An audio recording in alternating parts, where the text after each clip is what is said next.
દર્શક મિત્રો, આપ જોઈ રહ્યા છો વાયન ન્યૂઝ. હવે જોઈએ અગત્યના સમાચાર. વડોદરા મહાનગરપાલિકાની સામાન્ય સભા મુલતવી રાખવાની અગાઉથી જાણ હતી, છતાં નગરપાલિકાની ગંભીર બેદરકારીને કારણે 250 લોકોનું ભોજન વેડફાયું. વડોદરા મહાનગરપાલિકાની સામાન્ય સભા મુલતવી રાખવા અગાઉથી જ જાણ હતી, છતાં નગરપાલિકાની ગંભીર બેદરકારીના કારણે 250 લોકોનું ભોજન વેડફાયું હતું. વડોદરા મહાનગરપાલિકાની સામાન્ય સભા મુલતવી રહેતા કેટરિંગ સંચાલકને જાણ કરાઈ ન હતી.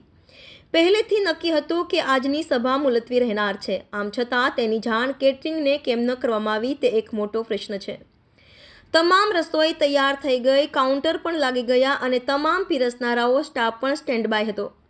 કેટરર્સના ભોજન શરૂ કરવાની પ્રતીક્ષા માટે તેઓ પ્રતીક્ષા કરી રહ્યા હતા, જ્યાં ભોજન તો શરૂ ન થયું પરંતુ ભોજન સમારંભ રદ કરવાનો આદેશ મળ્યો હતો. પરિણામે તમામ તૈયાર રસોઈ ટેમ્પોમાં ભરી પરત મોકલવી પડી હતી અને કેટરિંગનો સ્ટાફ પણ રવાના થઈ ગયો હતો.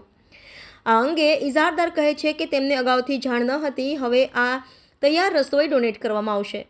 એક તરફ તૈયાર થયેલી રસોઈ પરત જઈ રહી હતી તો બીજી તરફ મહિલા કાઉન્સિલરોના ટોળા ભોજનને લઈને અસમંજસની સ્થિતિમાં જોવા મળ્યા હતા.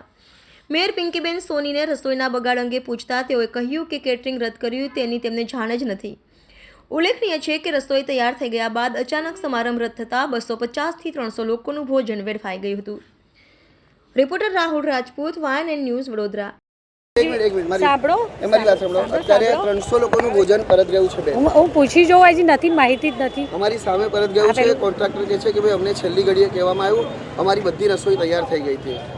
શું કહેશો? 300 લોકોનું ભોજન અત્યારે તૈયાર ભોજન પરત ગયું છે. તપાસ કરાવશો તમે? અહીં તપાસ કરાવશો? તપાસ કરાવી દઉં છું પછી માહિતી. કારણ કે આ પ્રજાના પૈસે આ વેડફાટ થયો છે. હું માહિતી લઈ લઉં, કારણ કે આ પેલું જે પણ મૃત્યુ થયું હતું કોઈ આપણા સ્ટેન્ડિંગ સમિતિના પૂર્વ ચેરમેન શ્રી છે, એટલે 16મી તારીખનું એમનું અવસાન થયું હતું. એ માહિતી હતી એટલે હું જરાક માહિતી મંગાવી લઉં છું કે શું છે અને શું.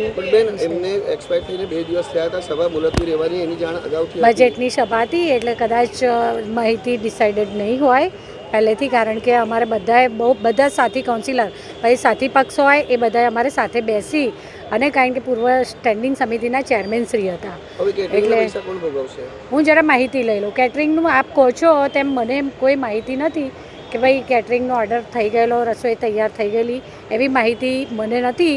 છતાં હું માહિતી મંગાવી લઉં કે શું છે. હા ને, આજે પાલિકાની સભા મુલતવી રહેવાની હતી એવી તમને કોઈ જાણ હતી ખરી? ના. તમને સવારનું જમવાનું અને સાંજનું બંને ટાઈમનું કીધું? ના, સાંજનું હમણાં કીધું. અચ્છા, કેટલા માણસોનું જમવાનું? 250 માણસ. આજે કઈ જગ્યાએ તમને જમણવારનું આજે બનાવવાનું કોન્ટ્રાક્ટ છે, કઈ જગ્યાનો હતો? એટલે કઈ જગ્યાએ બનાવવા આવ્યા હતા તમે? આ કેટલા માણસનું જમવાનું બનાવવામાં હતું ને તમને કોર્પોરેશન તરફથી તમને કોઈ જાણ કરવામાં આવ્યું કે 250 માણસનું જમવાનું અત્યારે હવે એ જમવાનું શું કરશો આપ? એ તો કોઈ ડોનેટ કરીશું. તો એ નુકસાન કોર્પોરેશન ભોગવશે કે તમારે? એ અમને નથી ખ્યાલ. અચ્છા, ઓકે. તો હવે બધું અનાજ પાછું મોકલવામાં આવી રહ્યું છે? હા, એટલે જેટલી જરૂરિયાતની વસ્તુ છે તે રહેવા દઈશું, બાકીની બધી પાછી મૂકીશું. તમને હમણાં જ જાણ કરવામાં આવી કે તમે તમને જાણ હમણાં કરવામાં આવી? તમે જમવાનું લઈને આવ્યા પછી જાણ કરવામાં આવી કોર્પોરેશન તરફથી? એટલે અમે અહીંયા આ ટીમ આવી ગઈ હતી પછી ખબર પડી. રસોઈ બની ગઈ હતી બધી? ના ના, બધી નહીં, અહીંયા રો મટીરિયલ આવી ગયું હતું પછી કે જાણ કરવામાં આવી. પછી કીધું. પણ હવે જે બની ગયું છે એ બધું હવે ડોનેટમાં જશે? જે 2-3 વસ્તુ એવી છે જે બની ગઈ હતી તે આપી પડશે. ઓકે. શું નામ તમારું? મેહુલ. મેહુલભાઈ Barot. Subscribe now and press the bell icon. Never miss an update.